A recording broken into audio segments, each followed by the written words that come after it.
안녕하세요. 오늘은 정말 예사롭지 않은 소식을 들고 왔어요. 미국이 이란 수도 한복판에 폭탄을 떨어뜨렸다는 뉴스인데, 이게 단순히 먼 나라에서 총소리 좀 난 수준이 아니라 우리 일상을 송두리째 흔들 수도 있는 아주 거대한 파동이거든요. 보통 뉴스에서는 핵무기 때문이라고만 짧게 말하고 넘어가곤 하죠. 하지만 그 이면을 들여다보면 소름 돋는 돈의 흐름과 복잡한 정치적 계산이 톱니바퀴처럼 맞물려 있어요. 지금부터 그 거대한 퍼즐을 하나씩 맞춰보면서 진실을 파헤쳐 볼게요. 날짜는 2026년 2월 28일이었어요. 이스라엘과 미국이 약속이라도 한 듯 동시에 이란의 주요 도시들을 타격했죠. 테헤란부터 이스파한, 그리고 케르만샤까지 이란이라는 나라를 지탱하는 심장부가 한꺼번에 공격받은 셈이에요. 이스라엘은 이번 작전을 예방적 공격이라고 불렀더라고요. 상대가 방아쇠를 당기기 전에 우리가 먼저 손을 썼다는 논리인데, 이스라엘 전체의 비상사태까지 선포된 걸 보면 상황이 얼마나 긴박했는지 짐작이 가시죠? 여기서 흥미로운 점은 미국과 이스라엘의 타격 목표가 미묘하게 달랐다는 거예요. 이스라엘은 이란의 지도부를 직접 겨냥해서 숨통을 조이려 했고, 미국은 핵시설 같은 군사적 요충지에만 집중했거든요. 같은 편이라도 속마음은 달랐던 거죠. 미국은 도대체 왜 지구 반대편에 있는 이란까지 날아가서 폭탄을 투하하는 걸까요? 결국 중동의 석유 패권과 자기들의 가장 충실한 대리인인 이스라엘을 지키기 위해서예요. 중동이라는 거대한 체스판에서 이스라엘은 미국에게 대체 불가능한 말이니까요. 이란과 미국은 1979년 혁명 이후로 사이가 완전히 틀어져서 철천지 원수가 됐어요. 내 가장 친한 친구의 원수가 무시무시한 핵무기까지 손에 넣으려 하니 미국 입장에서는 밤잠을 설치며 지켜보다가 결국 몽둥이를 든 셈이에요. 사실 작년 6월에도 12일 전쟁이라 불리는 핵시설 폭격이 한 번 있었죠. 그런데 이란이 여기서 굴하지 않고 부서진 시설을 보란듯이 복구하며 더 거세게 몰아붙이니까 미국과 이스라엘도 이번엔 더 큰 규모로 응징에 나선 거예요. 이제 우리가 주목해야 할 키워드는 바로 핵무기예요. 이란이 도대체 어떤 위험한 요리를 하고 있었길래 전 세계가 이토록 경악하는 걸까요? 그 핵심에는 우라늄 농축이라는 아주 예민하고 위험한 기술이 자리하고 있어요. 우라늄은 원래 평범한 돌덩이에 불과하지만 이걸 특수 기계에 넣고 계속 돌리면 에너지가 응축되거든요. 살짝 돌리면 우리 집 전기를 만드는 연료가 되지만 멈추지 않고 끝까지 돌리면 도시 하나를 지도에서 지워버리는 핵폭탄이 돼요. 국제기구인 IAEA의 경고를 들어보면 상황이 정말 심각해요. 이란은 이미 핵폭탄 10개를 만들 수 있는 재료를 확보했고, 마음만 먹으면 단 2주 안에 무기급 우라늄을 뽑아낼 수 있는 단계까지 왔대요. 정말 벼랑 끝에 서 있는 기분이 들죠? 그런데 이 이야기에는 정말 기막힌 반전이 하나 숨어 있어요. 이란에게 처음 핵기술의 기초를 가르쳐준 나라가 다름 아닌 미국이었거든요. 1957년 당시에는 이란이 미국과 아주 끈끈한 사이였기 때문에 호의를 베풀었던 게 화근이 된 거예요. 세월이 흘러 원수가 된 두 나라는 2015년 오바마 대통령 시절에 겨우 합의를 맺었어요. 핵 개발을 멈추면 숨통을 조이던 경제 제재를 풀어주겠다는 거래였는데, 이란 입장에서도 쪼그라든 경제를 살릴 절호의 기회라며 반겼었죠. 하지만 2018년 트럼프가 등장하면서 이 모든 평화가 종이장처럼 찢겨 나갔어요. 트럼프는 이 합의가 너무 허술해서 이란의 미사일 개발이나 중동 내 테러 지원을 막지 못한다고 주장하며 일방적으로 합의를 파기해버렸거든요. 무엇보다 트럼프는 전임자인 오바마의 업적을 지우고 싶어하는 심리가 강했어요. 미국이 약속을 어기고 다시 제재를 가하자 이란도 화가 머리끝까지 나서 다시 핵 가속 페달을 밟기 시작한 거예요. 이게 바로 지금의 비극을 만든 악순환의 시작이었죠. 이런 지루하고도 위험한 줄다리기가 이번 폭격의 근본적인 원인이 됐어요. 그런데 왜 하필 지금 이 시점이었을까요? 사실 폭격이 터지기 불과 이틀 전까지 제네바에서 대화로 풀어보려는 마지막 시도가 있었거든요. 트럼프는 딱 보름이라는 시한부 기간을 주면서 최후 통첩을 보냈어요. 농축을 완전히 중단하고 쌓아둔 우라늄을 전부 미국에 넘기라는 무리한 요구를 던졌는데, 이란 입장에서는 자존심이 상해서라도 도저히 받아들일 수 없는 조건이었죠. 결국 대화는 깨졌고 트럼프는 기다렸다는 듯이 폭격 명령을 내렸어요. 게다가 3월 2일에 예정된 국제 핵연설 회의 결과가 나오기도 전에 서두른 걸 보면 이건 이란의 항복을 받아내기 위한 명분 쌓기보다는 실질적인 타격이 목적이었던 거예요. 이란이 핵시설을 땅속 깊은 벙커로 옮기고 있었던 게 결정적이었어요.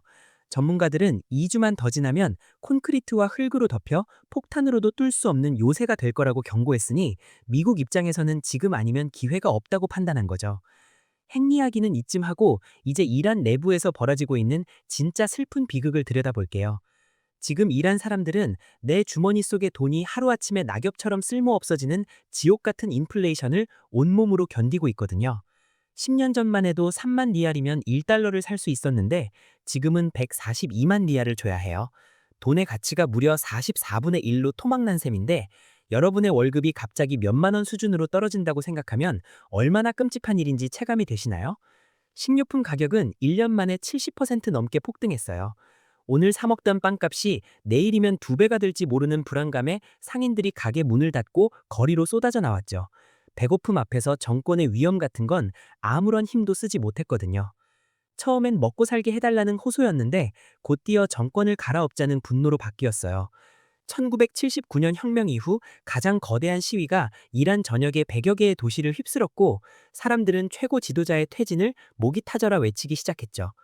이란 정부는 대화 대신 차가운 총구를 겨눴어요. 수많은 국민이 피를 흘리며 쓰러지는 참극이 벌어졌고 미국은 이 처참한 광경을 지켜보며 정권이 뿌리째 흔들리는 결정적인 기회를 포착하고 있었던 거예요. 미국 입장에서는 외부에서 미사일을 쏘는 것보다 내부에서 국민들이 스스로 정권을 무너뜨리는 게 훨씬 비용이 적게 들거든요. 그래서 트럼프는 이란 국민들에게 시위를 멈추지 말라는 메시지를 보내며 분란집에 부채질을 했죠. 핵시설은 타격 가능한 상태고 내부 민심은 폭발하기 직전이니 전략적으로 지금보다 더 좋은 타이밍은 없었을 거예요. 하지만 이 화려한 명분 뒤에는 트럼프 개인의 아주 절박한 속사정이 하나 더 숨어 있더라고요. 폭격이 터지기 딱 8일 전에 미국 대법원이 트럼프의 핵심 경제 정책인 상호 추진 관세를 불법이라고 판결해버린 거예요. 자기의 지지율을 지탱하던 가장 큰 무기가 한순간에 꺾여버린 셈이니 트럼프에게는 엄청난 정치적 위기였던 거죠. 경제 공약은 날아갔고 각종 스캔들로 여론은 악화되는데 11월 중간 선거는 코앞으로 다가오니까 트럼프 입장에서는 분위기를 반전시킬 거대한 이벤트가 필요했어요. 국민들의 시선을 외부의 적으로 돌려야만 자기가 살 수 있었거든요. 정치학에서는 이런 현상을 웩더 독이라고 불러요. 꼬리가 개의 몸통을 흔든다는 뜻인데, 국내의 치명적인 약점을 감추기 위해 해외에서 전쟁 같은 큰 사건을 터뜨려 대중의 관심을 가로채는 아주 전형적인 기술이죠.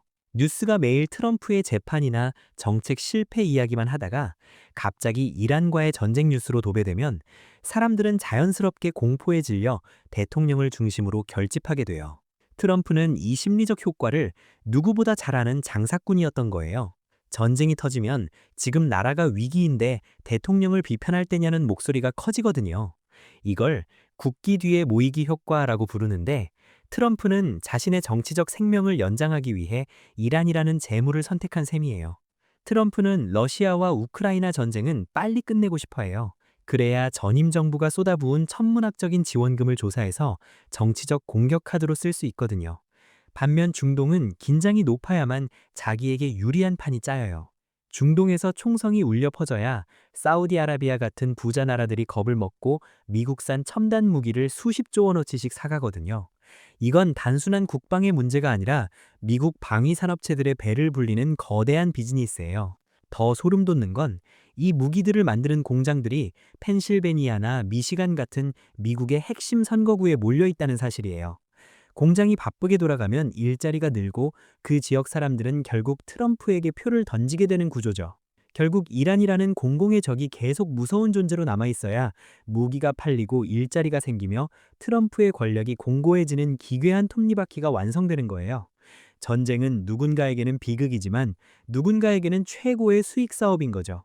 여기에 더해 세계가 불안해질수록 사람들은 가장 안전하다고 믿는 미국 달러와 국채로 몰려들어요. 미국 정부는 덕분에 아주 싼 값에 돈을 빌려 국가 살림을 꾸릴 수 있으니 전쟁의 불안감이 오히려 미국의 경제적 이득으로 돌아오는 셈이에요. 또한 중동의 숨통이라 불리는 호르무즈 해협의 통제권을 쥐고 흔들며 전 세계 에너지 가격에 영향력을 행사할 수 있어요. 대법원이 막아버린 관세 정책 대신 중동의 긴장감을 이용해 똑같은 효과를 거두고 있는 거죠. 자, 그럼 이 모든 복잡한 이야기가 우리랑 무슨 상관이냐고 물으실 수도 있어요. 하지만 우리나라는 우리가 사용하는 기름의 무려 72%를 중동에서 가져오고 있거든요. 우리 삶의 에너지가 그 위험한 지역에 저당 잡혀 있는 거예요. 이란이 화가 나서 호르무즈 해협을 쇠사슬로 묶어버리면 전 세계 석유 공급의 20%가 순식간에 사라져요. 전문가들은 그렇게 되면 국제 유가가 배럴당 130달러를 넘어서며 상상도 못할 가격 폭등이 올 거라고 경고하고 있죠. 지금 리터당 1,600원 정도 하는 주유소 가격이 갑자기 2,000원을 돌파한다고 상상해 보세요. 매일 차를 타고 출퇴근하는 직장인들에겐 한 달 생활비가 통째로 말아가는 재앙이나 다름없을 거예요. 주머니 사정이 순식간에 팍팍해지겠죠? 기름값만 오르면 다행이게요.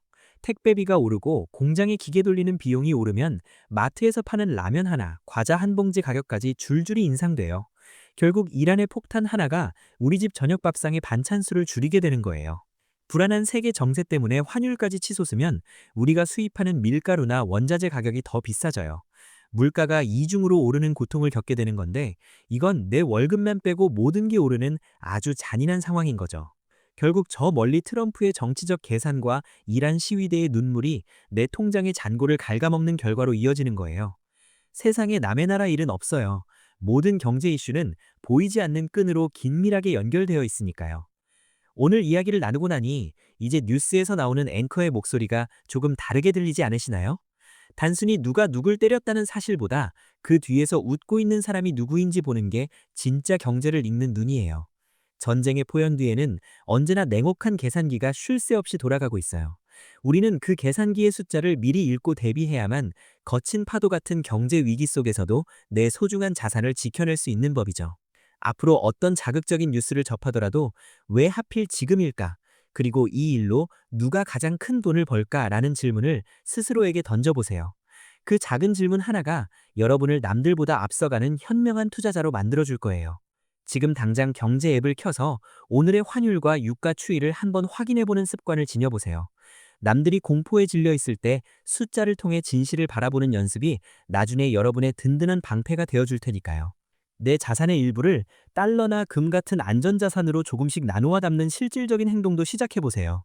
위기는 예고 없이 찾아오지만 준비된 사람에게는 그 위기가 인생을 바꿀 거대한 기회의 문으로 변하기도 하거든요. 세상은 복잡하고 때로는 무섭게 느껴지기도 하지만 경제의 원리는 생각보다 정직하게 작동해요. 흐름을 읽는 해안만 있다면 어떠한 풍랑 속에서도 여러분의 배를 목적지까지 안전하게 항해시킬 수 있을 거예요. 오늘 우리가 함께 고민하고 분석한 이 시간이 여러분의 10년 후를 완전히 바꾸어 놓을 소중한 씨앗이 될 거라고 확신해요. 준비된 자에게 위기는 기회라는 말을 명심하시고 오늘도 현명한 선택을 이어나가시길 응원할게요.